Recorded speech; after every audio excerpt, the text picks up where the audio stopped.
Ja, tack för ikväll. Minns du vad det är? Ja, det minns det. Att det har stått lite. Stått lite så jätte länge sedan jag sett det. Att det är nog så... Han har så kraftigt. Ja, jag fällde ett ordentligt efter akkurat nu att jag sa det. Att det var en stark löta. Jag och kunde orkestern och så. Men hade det nu ska det inte vara så heter det ett liv det hela men alltså du vann Årsens sångrad under åren och så kommer det här och du liksom bläser in och förska samhället ta via snära. Ja. Kost. Ja, nämligen kvantutningarna tog in för den nu. Alltså klicka i Sverige eller området bulkor för mig över ut att det var akkurat ett touchpunkt i livet här som är eller sökande och leta efter lucka som vad det var skulle för att pröva då och jag ville pröva allt. Jag vill starta väck. Men jag lärde otroligt mycket alltså tojina. Och det var en väldigt viktig värld i avsnitt där för ja, det som är runt lista lite lärde otroligt mycket av fälten i orkestern. Det som är också där så det är att man lägger mest till det. Öliga framtrackande och i sån här säljas till ända så nu för att kamera är helt upp i anledning alltså det var inte som att säga att du är bättre eller att du är värre. Men helt du känt sett han i bas så igen alltså att hinna. Det var inte körligt alltså ja, Sean det har vi alltid finns ju väl när jag vet vad folk kallar det ska göra. Och ofta finns jag vidare att kuigestur som är så klicka så kuigestur chatta och vet och bla bla. Men alltså det är alltid något som finns ju vi och jag har alltid att jag har inte lintet till att känna mig sett upp bas generellt. Men det var väl att följa men också Føroya tamata. Hvis vi färra till ett synde nutcherbrott och kanske en annan kvitan chola. May it be the shadows call, we'll fly away. May it be your journey on to light the day when the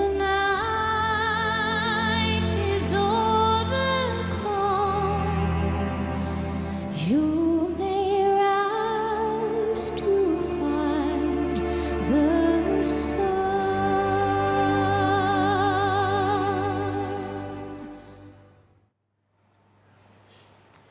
Hur var det sen för drottningen? Det var ett upplevelse. Det var ett stort upplevelse att vara vid till att ta tilltäck här. Och ja, det var örvuse. Allt glittrade, allt hade kongakronor och så. Det var väldigt stort. Hur var det en hajer? Ha? Var det en hajer? Ja, det var helt att vara en hajer att bli bien. Jag blev bien om att synka hatta läge.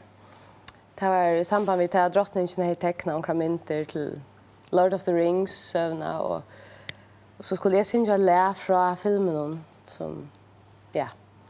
Och jag lustade till länon och de var läge och säger att la synka det. Så. Ja, jag tog det faktiskt som en hajer att bli bien om det ja. Av drottningen? Ja, det var henne insett. Att jag lägger lukka som rött till att det är så.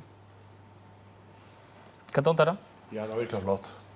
Du tog det? Jag hörde det, ja. Ja, kört det. Och man ser att Eivør dår alltid väl att synka. Att det var fram i ord flott alltid. Det måste jag säga. Det var fint. Ja.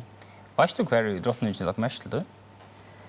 Nej, det vet jag inte. Jag har synkt för henne åkte för. Faktiskt har jag synkt för henne i Føroya. Ta sank Elisabeth och Elmborg sanken. Och hej här vi tar sång vid Norrland just så. Han den här framförslan fick jag så synder. Det var här i Norrland. Att det är här. Ja, det var det här som vi var, Ja. Ja. Men det var en underlig efterspel av sån här framförslan här tror jag att Olle Wick kommer ut att han och säger ger läsarbrev här han finns det att framförslan och med andra kallar det han säger att du lust den kavabult i Cholund att du kommer in och Man ska te smaksak kvart kvar helt att lukka som kvar av och lust more än kavaman alltså. Hvis vi börjar att färga andan kjolan. Ja. Så vant han en lux mer än kameran än är. Jag vet inte, jag tror inte.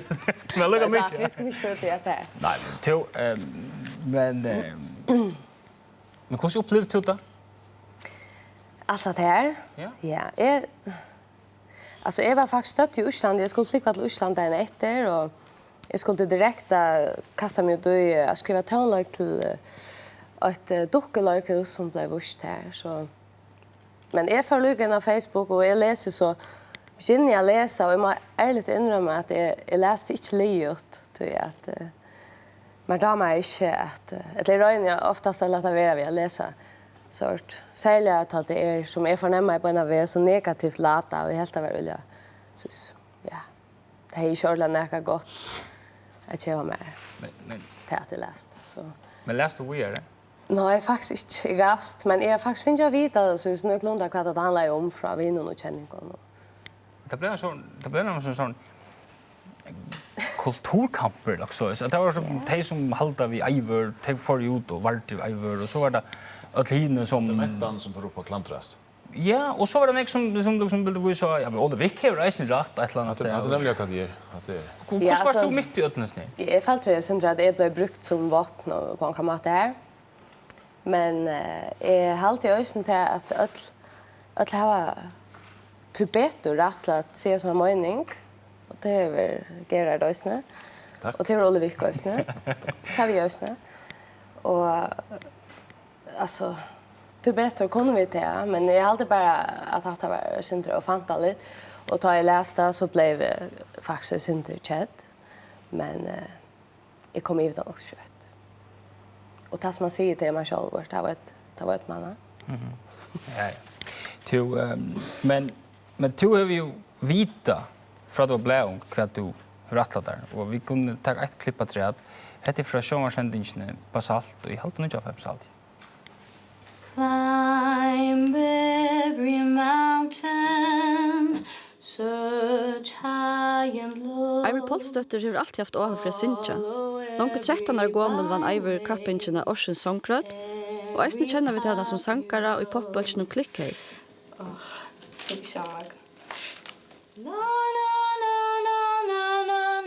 Eivør heldur av store tørver av folket som kunne undervise i sanje. I färgen vi ska också som att tandläkare blir betraktat som också av hobby. Men det är det bara så som nervös så sankor det är nog med en uppbyggning. Alltså det är nog det som jag kommer att leva av. Så för mig är det väldigt lite att föringar inte göra mer vita och inte kunna ha skolor och stol och sånt till tonlager. Wow, att det ska. Har du sagt det där efter? Ja. Att det är 13 år sedan? Ja, det är länge sedan, ja. Och hur är det liksom? Du säger här att du har varit en utbyggning till att du får livet. Ja. Hur sitter du klara det? Jag vet inte helt, jag har klarat det gott. Jag tror vi väl om min yrke och jag har livat och lyckas igen. Så men jag får till Island på ett annat här och lärde jag synja och jacka sangskola här. Så ja. Jag är så väldigt glad för ta steg i det och jag njöter mot arbete. Du är 16 år där.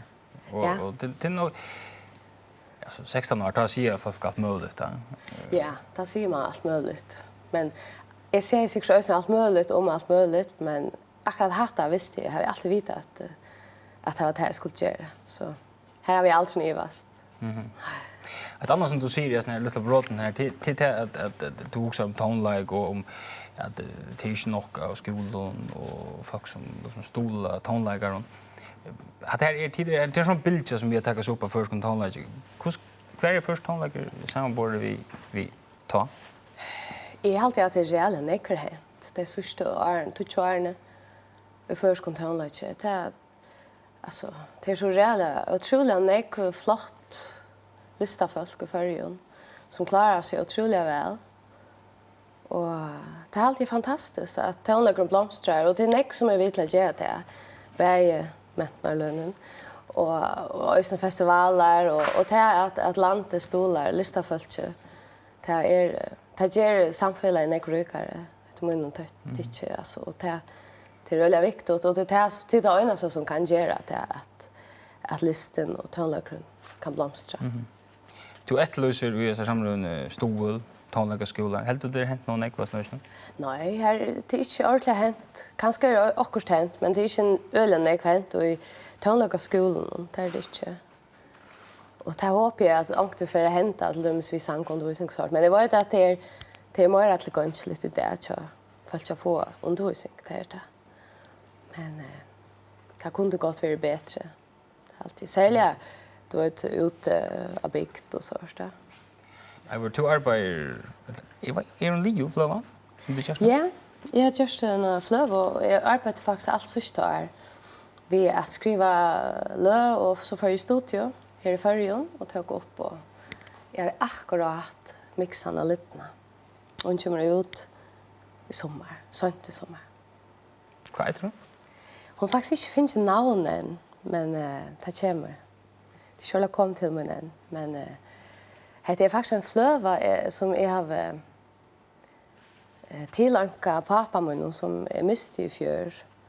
Så att du ser man kom och alla texterna och sancherna också väckna att handla eller om te och om han så det är en öle personlig flöva vill säga. Så jag ska finna ett gott namn till henne. Ja.